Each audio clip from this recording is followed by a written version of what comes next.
Hey, babe. Well, listen, it looks like the past few days have been filled with lawsuits, apologies, and walkouts. Girl, let's talk about it.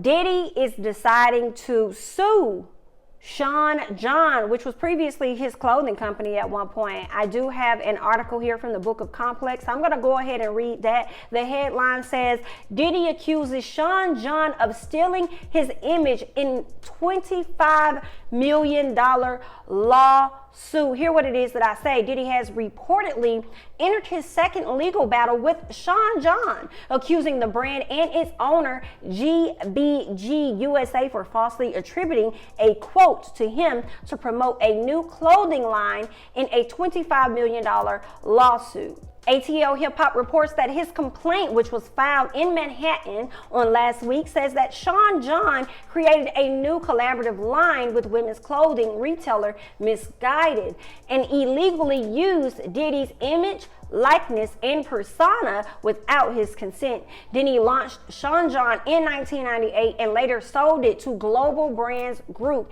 in 2016. He claims that he never endorsed the line, nor did he give Sean John, Missguided, and GBG permissions to use his name. However, the company came up with some quotes to make it appear as if he was connected to the new Sean John and Missguided brand. Diddy's lawyer goes on to say Diddy does not challenge Sean John GBG's right to use the Sean John trademark, but rather Sean John GBG's decision to leverage a fabricated quote they created and then falsely attributed to Mr. Combs, and to use Mr. Combs' name and other monikers to create the false and misleading impression that Mr. Combs is the decision maker behind the designs and creation of the GBG collection. Okay?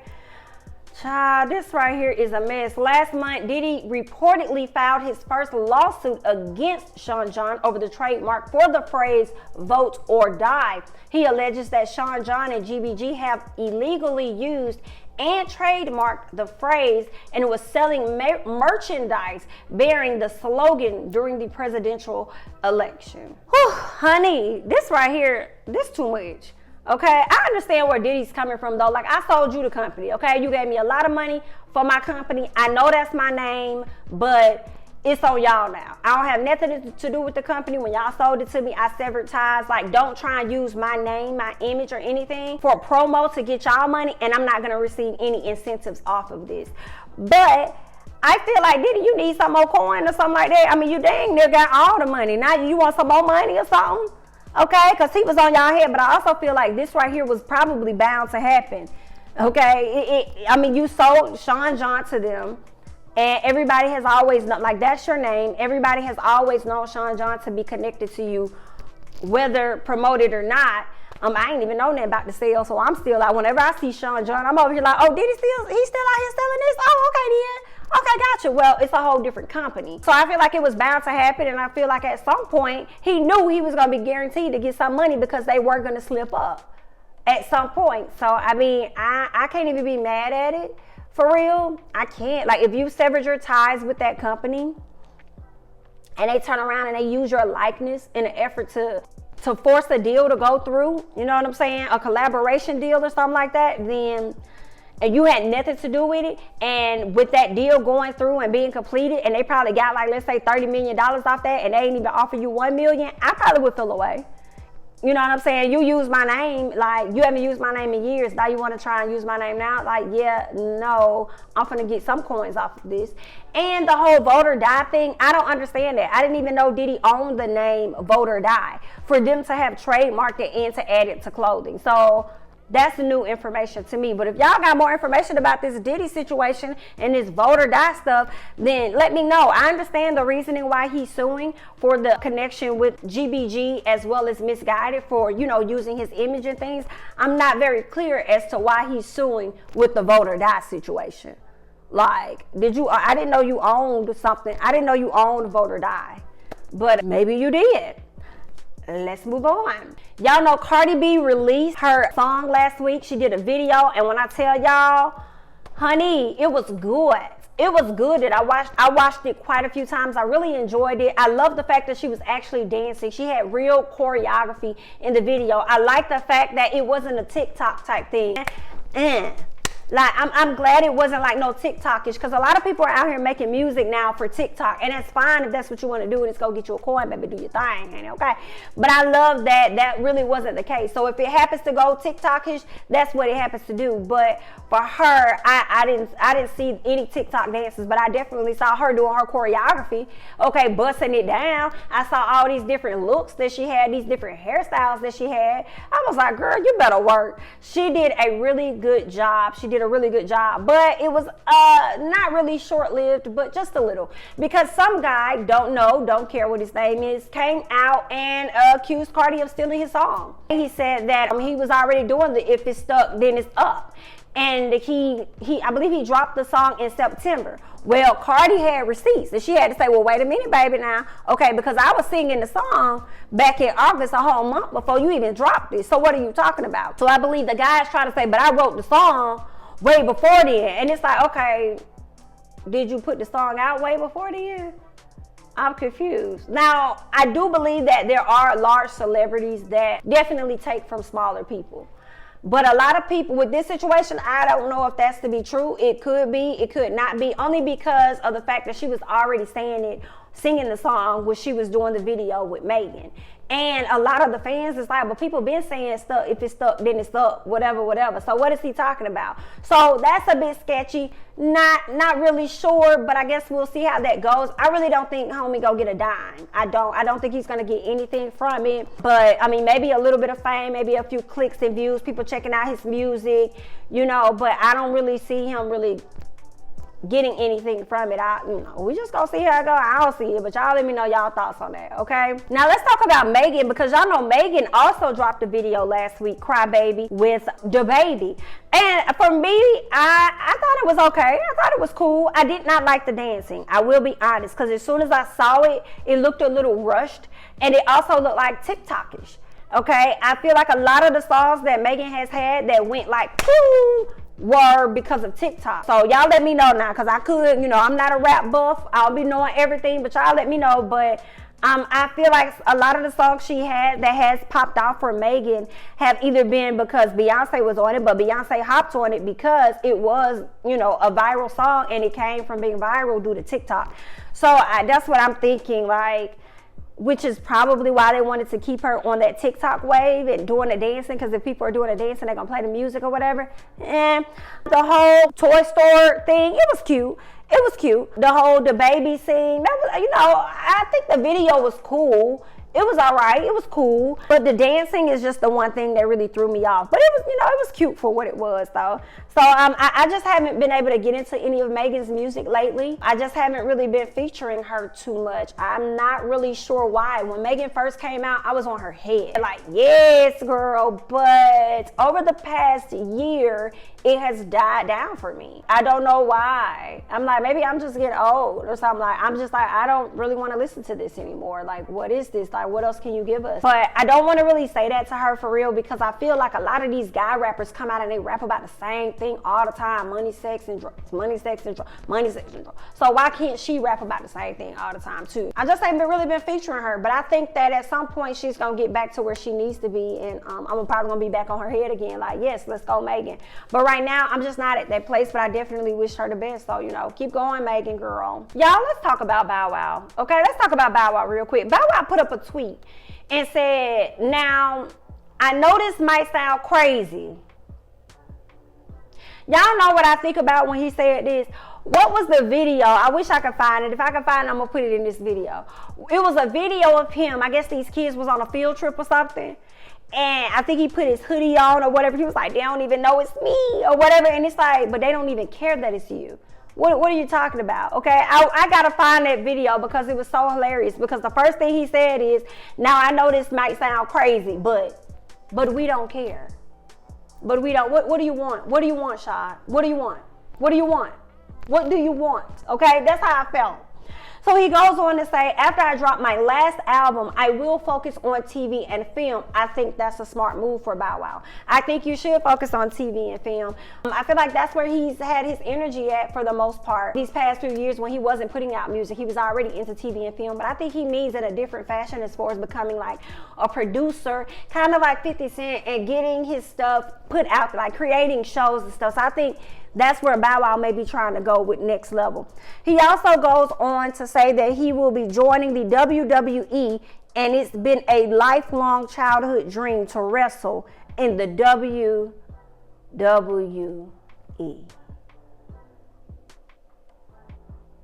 I'm not playing with Bow Wow today. I'm not finna play with this man. I'm not finna deal with you. Okay, ain't nobody trying to see your little ass get flinged and tossed all around this ring. We are not ready for it, okay? Now, you probably could do like a little celebrity boxing match or something, honey, but you trying to do WWE? Are y'all here for Bow Wow doing WWE? Y'all have to let me know. I can't even see him, because I don't even see him fighting a man, let alone being wrestling with one, honey. I can't. Y'all have to let me know these things. Let me know. Now, honey, I want to move on to something else because ain't nobody got time for Bow Wow and his antics right now, okay? Let's talk about Nick Cannon, okay?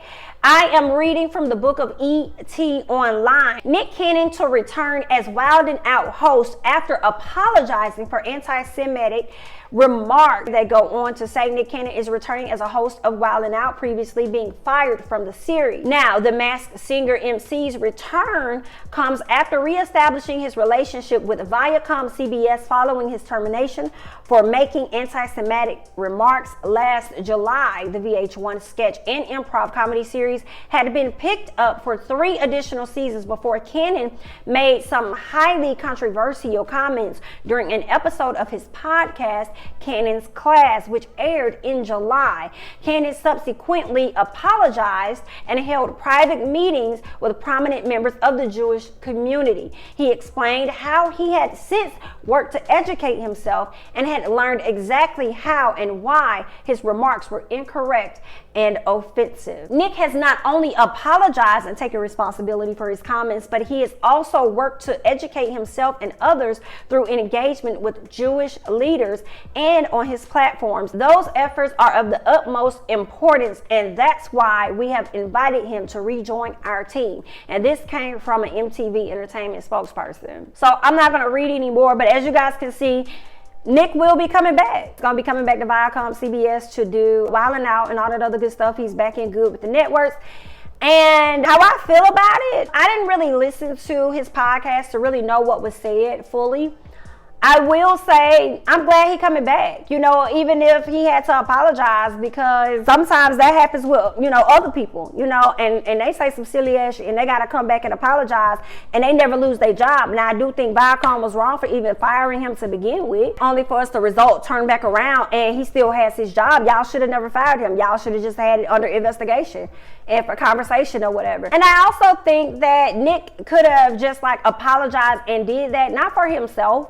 You know, maybe he genuinely felt bad for what he said, whether it was true or not true. Maybe he really felt bad for how it was perceived, which is why he apologized. But it also could have been because so many people was eating off of Wild 'N Out.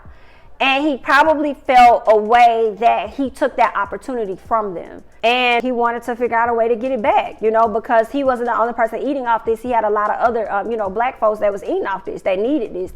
So that's probably why he took an L on the front end of what he had to say and got fired, and now he got to take an L on the back end with apologizing and getting back into the groove of things, of being a part of their network. I do kind of appreciate the grace that was given to him, because I feel like with him being a black man, I didn't think he would have ever been able to go back and be on nobody's network or do anything. So y'all let me know y'all thoughts about that. Like I said, I'm not heavily skilled in all this Jewish, all this other stuff. I don't be knowing about all that for real. I just be hearing it about around the way, okay? But y'all can clue me in, and I'm always here to learn, so y'all let me know. But I'm happy for Nick. I'm glad that he's able to, you know, come back, do his thing, and that other black creators are able to eat off of this, like, that was their job, you know. So I see absolutely nothing wrong with it. But y'all leave y'all thoughts and comments down below. So let's move on. So we about to talk about y'all girl Nene Leakes, honey. Let's get into Miss Real Housewives of Atlanta herself, Nene Leakes. And I am going to be reading from the book of Love B. Scott, okay? Headlining article says, exclusive, Nene Leakes dropped by entire team. ICM, Untitled Entertainment, Fox Rothschild, and Jonesworks PR claims conspiracy against her. So I guess Nene is claiming that there is a conspiracy against her. Girl, I don't know if it's a conspiracy, but I do believe that it could be karma. But we're going to go ahead and read on. Nene Leakes took to Twitter on Monday morning with more allegations of mistreatment, but not by Bravo. In a series of tweets, Nene pointed the finger at her former manager, Stephen Grossman, and her former attorney, Daryl Miller of Fox Rothschild. Nene's tweet says, "You can't turn on your teammate and get away with this, Stephen Grossman. Hashtag Daryl Miller, hashtag Fox Rothschild, suppression, retaliation, discrimination, unequal pay, devaluation against black women is real, it's painful, and it hurts. I will fight for all women's rights. P.S. Fix it." She's still on y'all head, period. She said anybody can get it. It don't matter who you are. Nene goes on to say, "Sorry about my typos. I don't tweet about the show. I do not watch the show. I do not talk about the show. And I don't talk about the girls. My concern is the treatment and abuse behind the scenes that you do not see. Please don't make fun of that. It's real, painful, and it's happening." She also goes on to say, "I have numerous emails, text messages, RHOA group text, voice recordings that go back years. I never got rid of anything. Fix your dirty work. Being a racist is so yesterday." Now, according to Love B. Scott, they're saying that they're hearing that she is losing majority of her team, almost everybody. They're also saying that she's no longer a client of Steve Grossman at Untitled Entertainment. She's no longer repped by ICM and has parted ways with lawyer Daryl Miller. They said that they also heard that Nene is no longer being represented by Jonesworks PR. Sources exclusively tell Love B. Scott that Nene has accused Stephen, Daryl, and others of conspiring against her and working with Bravo to aid in her mistreatment. She alluded to her conspiracy belief a few days ago. I don't really know what to tell Miss Nene. I don't really know what she's truly looking to accomplish with the whole boycott of Bravo. I haven't even heard of a lawsuit being on the table against Bravo with Nene. All I've seen are her antics online. You know, that's all that I've seen, and her expressing her disdain for the network. But I'm just confused because now they're racist when you've spent a lot of long years with these people. But now they're racist and they treat women of color much differently when I thought you were the highest paid housewife over there at Bravo. So now they're treating people differently when you're no longer a part of the pot. That's why it's so confusing to me. I mean, you've even left the show for a whole season. They still allowed you to come back. You pulled on a cameraman, ripped his shirt off. Whatever you did to him, they may have like punished you a bit by limiting your episodes, but they still allowed you to come back. And with you being one of the highest paid housewives, you got let go with a lot of other ladies that were let go. So it was like a universal layoff across the franchises. But you want to dummy yours down to the fact that you were discriminated against in some fashion. I don't know. Like it's a bit shaky. Like I don't know. You know, and we could compare it to Monique because Monique had a similar situation with Netflix. Well, not really similar, but she wanted fair treatment. And I understood why Monique felt that way. Like, yeah, you're trying to give me a low ball number, but this person over here that's white is going to offer the same thing I'm going to offer, but you're going to give them millions more than me. How is that fair? And I do believe she won her case. But Nene, we've seen your history over the years, and we've also seen you eat off of Real Housewives of Atlanta. like eat off of it. Like, girl, you was so much so, it got you all the way up to The Apprentice. It got you all the way up to shows on ABC, honey. You was out here acting, girl. You thought you was out here better than the girls. You was out here just doing your thing. And then now that you don't have that piece of the pie no more, it's an issue. And I will never understand it. And I think it's completely unfair to ask your supposed friends to rally around you for your antics when you've also been one of the ladies that sat on Bravo and talked about how you thought Cynthia should have been fired. She don't bring anything to the show. Or you've talked about this other person, I would release Eva or whoever because they don't bring nothing to the show. You know, and that is just so funny. You know, you was out here discriminating against your own people. And then now you want to be mad at this situation. Listen, y'all, I ain't got nothing for Miss Nene, but I wish her the best of luck. Hopefully she's able to turn this around. I know she was supposed to have a show on E! So hopefully somebody's willing to work with her. Because I really don't want to see her down and out. But I will say karma hits everybody in different ways, in different fashions. But I don't want to see her like down and out. I would hate for a year or two from now to hear that, oh, Nene just sold her home or her home just went in foreclosure or some BS like that. I would love to see Nene have a show or just be able to turn this around completely. It's like just create something, like instead of using this energy in front of the scenes to tell us how much you hate Bravo, boycott Bravo, they're unfair, they're this, they're that.